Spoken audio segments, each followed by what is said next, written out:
एक मुद्दे को दबाने के लिए बड़ा मुद्दा छेड़ दिया जाता है। और ऐसा मेरा मानना है कि एप्स्टीन फाइल इस देश का, पूरी दुनिया का बहुत बड़ा मुद्दा था। जहाँ तक मैं समझ पाया हूँ, एप्स्टीन फाइल को दबाने के लिए अमेरिका ने बहुत दोहरी नीति अपनाई है। उसने वर्ल्ड वार छेड़ दिया है, जबकि ईरान ने कहा ही नहीं कि हमें युद्ध चाहिए। शुरुआत बिना चाहे तो अमेरिका ने वहां बम गिराने शुरू कर दिए।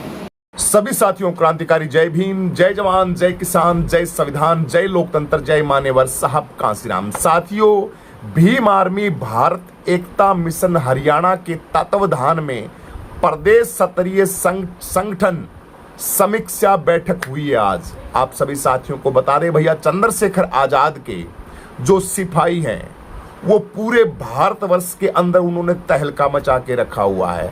बहुजन समाज की आवाज को बुलंद करते हैं जबरदस्त तरीके से। कल आप सभी साथियों ने देखा सांसद भाई चंद्रशेखर आजाद जी किस तरीके से संसद के अंदर दहाड़ रहे थे। उसके साथ साथ बाराबंकी के अंदर रैली की तैयारियां कर रहे थे साथी। और फिर आप सभी साथियों ने देखा हमारे दामोदर यादव भाई जो मध्य प्रदेश के अंदर किस तरीके से आपकी आवाज को बुलंद कर रहे थे। उसी कड़ी के अंदर आज हरियाणा के अंदर भी बहुत बड़ी जबरदस्त बैठक हुई और जबरदस्त साथी इस बैठक के अंदर हिस्सा लिया। मुद्दों के अंदर हमें एक एक बात आप सभी साथियों को बताएंगे।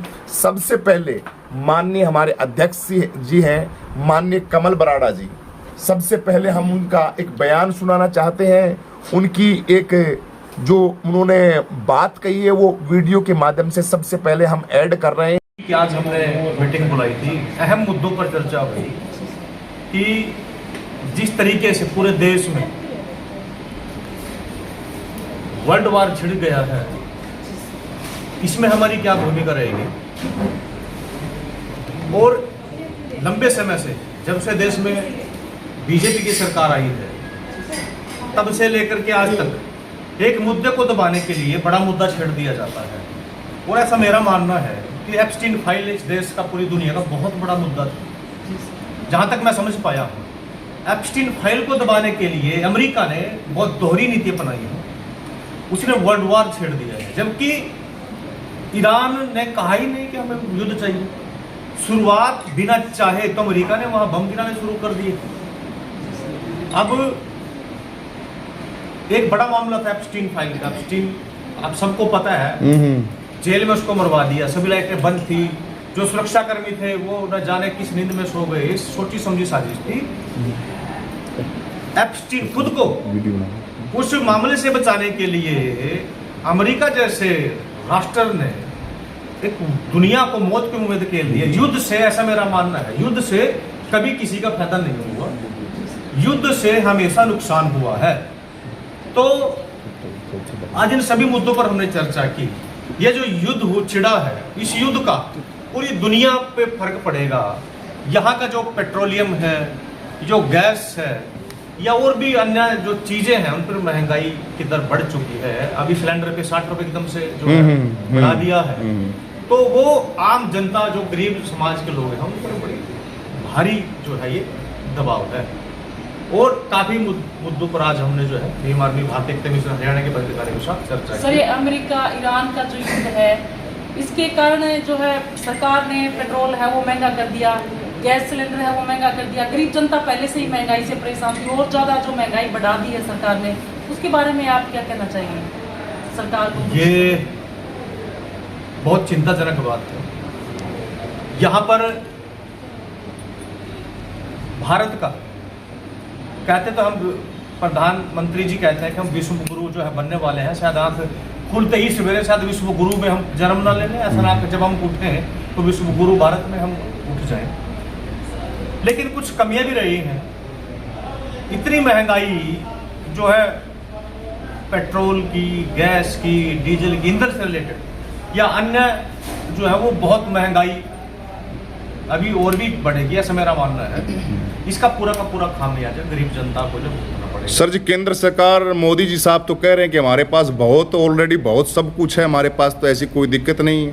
इस युद्ध के अंदर से तो ये तो दिक्कत तो बहुत ज़्यादा आ रही है, क्योंकि अमेरिका का समर्थन कर रहे हैं, उधर से सप्लाई बंद हो रही है और वो बोल रहे हैं कि बहुत ज़्यादा हमारे पास मात्रा के अंदर। तो ये क्या झूठा ढकोसला नहीं है? देखिए, देश के प्रधानमंत्री नरेंद्र मोदी जी जब से सरकार में आए थे तब से झूठी तो बोलता रहे। उन्होंने कहा था कि 15 लाख रुपए पर व्यक्ति के अकाउंट में आ जाएंगे। उन्होंने ये भी कहा था कि जब हमारी सरकार बनेगी, मेरे याद है कि जब हमारी सरकार बनेगी हम बाहर विदेशों में छुपा काला धन लेकर के आएंगे, कभी 1 रुपया हो तो बताओ।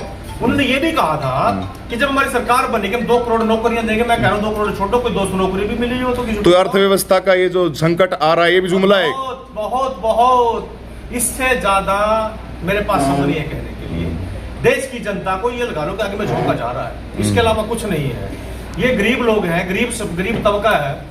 अभी मैं जब कल भी वैसे मैं इस देश का जो मीडिया है वो मैं देखता नहीं।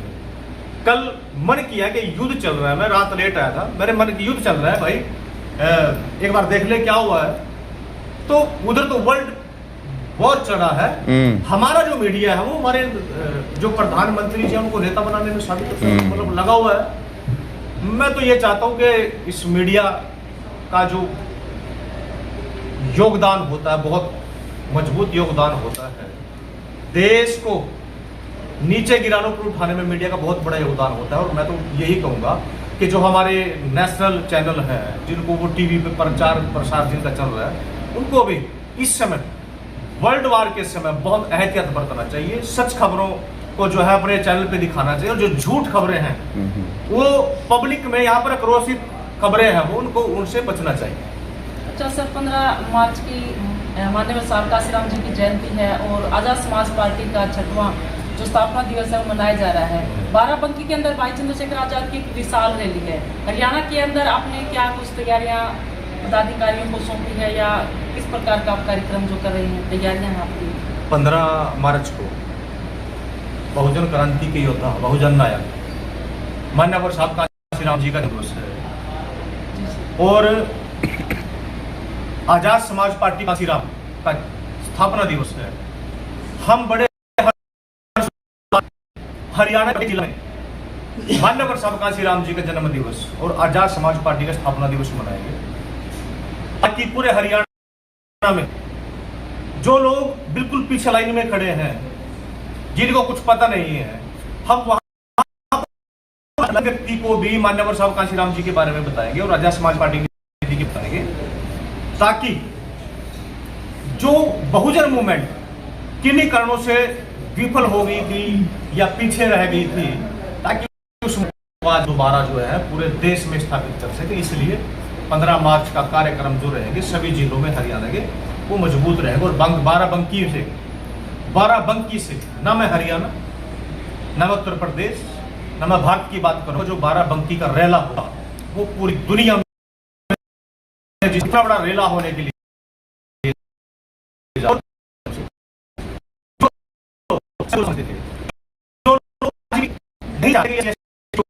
हमसे आगे जाए।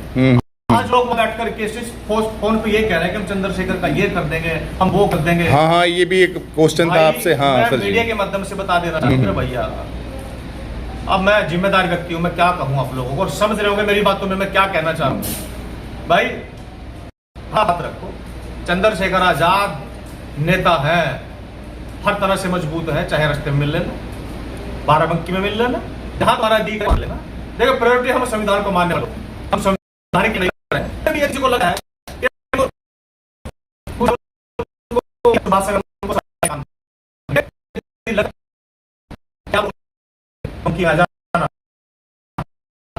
आप लोग कह रहे हैं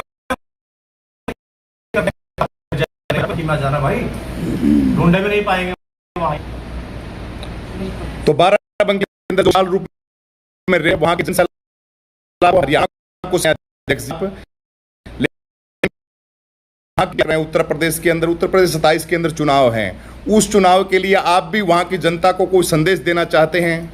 मैं तो बस यही कहूंगा कि जो लड़ाई तथा गौतम बुद्ध, संत रविदास से लेकर के मान्यवर साहब काशीराम, दीना भाना वाल्मीकि जी के माध्यम से होते आज मान्य चंद्रशेखर आजाद जी, विनोद सिंह जी चला रहे हैं।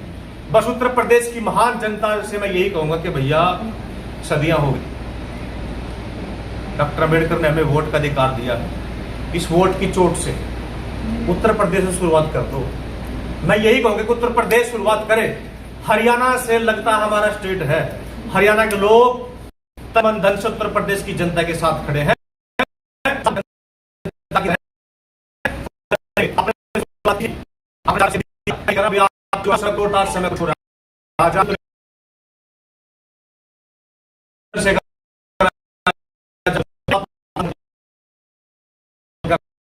बहुत बहुत धन्यवाद जी।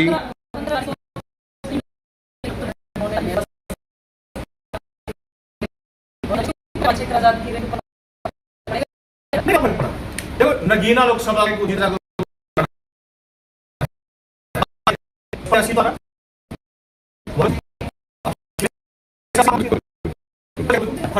वो भारी मतों से जो है जीते, सबसे बड़ी पंचायत लोकसभा में जाकर के बैठ गए। तो वैसे ही चंद्रशेखर जी की रैली के ऊपर कोई फर्क नहीं पड़ेगा, बल्कि चंद्रशेखर जी को ताकत पाने के लिए लोग